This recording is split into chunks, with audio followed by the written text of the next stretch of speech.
Hi everyone, welcome to day 9. We're in the second week of the challenge and everybody is doing so fantastic. So proud of each of you. As I read the boards the other day, I saw a lot of questions about people who are binging and people who have problems with emotional eating. Having been there myself, I thought it was maybe time that we discuss that just a little bit. Emotional eating is just where we're substituting food for some other emotion in our life that's missing or that we need to have fulfilled.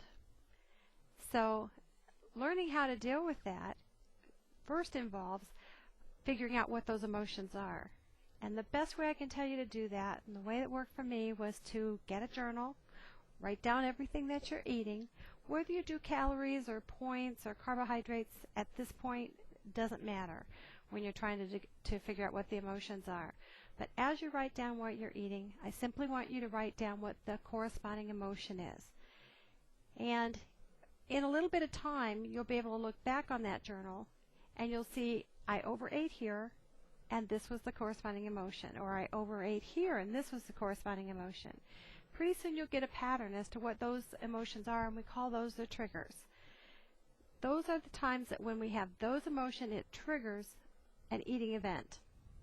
So the way that we deal with that is to identify them first and then figure out a plan of action. For me, my triggers were feeling alone, sad, maybe not feeling good about myself, and angry at myself. And so I had to devise a plan of what will I do. So if I was sad or unhappy, I had to think of things, what would make me happy?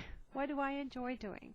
And so I would start listing those things out on a list that I would keep handy so that if I had that emotion coming, this was my rescue plan.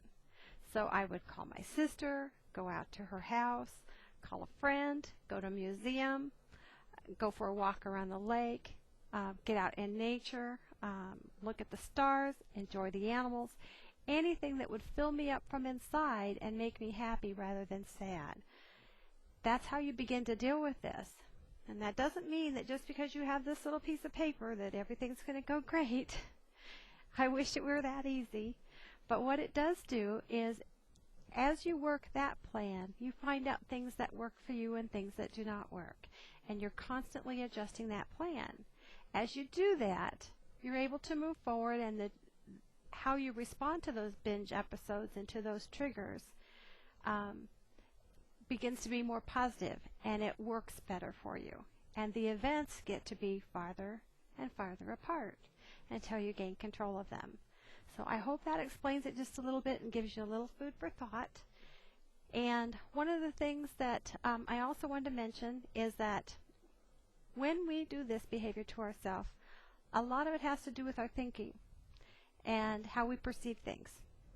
So if you can also remember or put a note up with that same rescue plan or on your refrigerator for a while, and ask yourself and think about this all the time.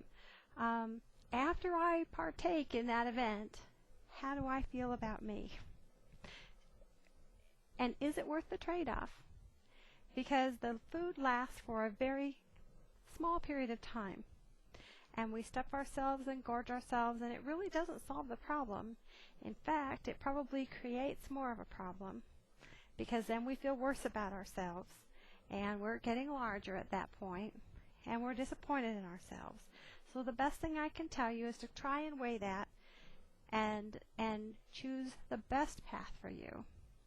And if you do fall off of that, which is going to happen from time to time, do yourself a great big favor. Don't beat yourself up, and don't go on binges for days. Get over it. Forgive yourself for that. Realize that this is just like riding a bicycle.